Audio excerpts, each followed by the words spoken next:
Yeah, well, one of my uncles was a merchant seaman in the 50s, my Uncle Terry.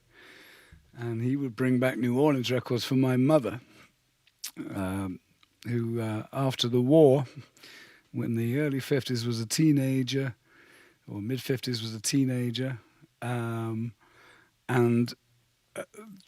the sound of New Orleans jazz was a very welcome tonic after the austerity of post-war London.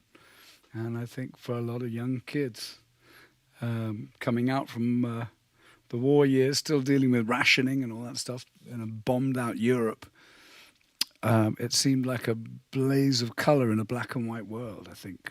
And then that was New Orleans jazz. And then for my uncle's generation, he was a few years younger than my mum. As a kid, all of a sudden they heard this thing called Elvis Presley. They didn't even know what Elvis was. They didn't know somebody's name. They just heard this thing called Elvis Presley, and it was amazing noise that came out of the speakers. And they said, "Oh, we like that Elvis Presley, whatever it is."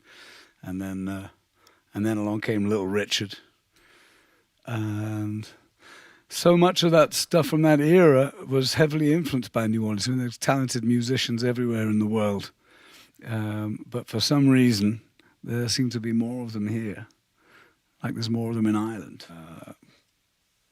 Accidents of history, really, bring people together in certain circumstances where music's more important than it is in other places.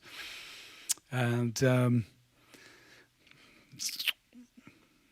yeah, I think part of the appeal was it sounded so glamorous to young English kids, and there wasn't a language issue, even though nobody understood what tutti frutti meant, or wap babaloo bap balop bam boom. I mean, it didn't really matter.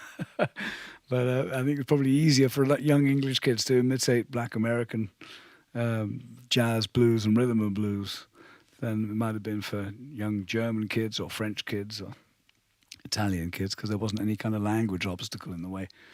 And so that's probably why the English kids got there first, you know.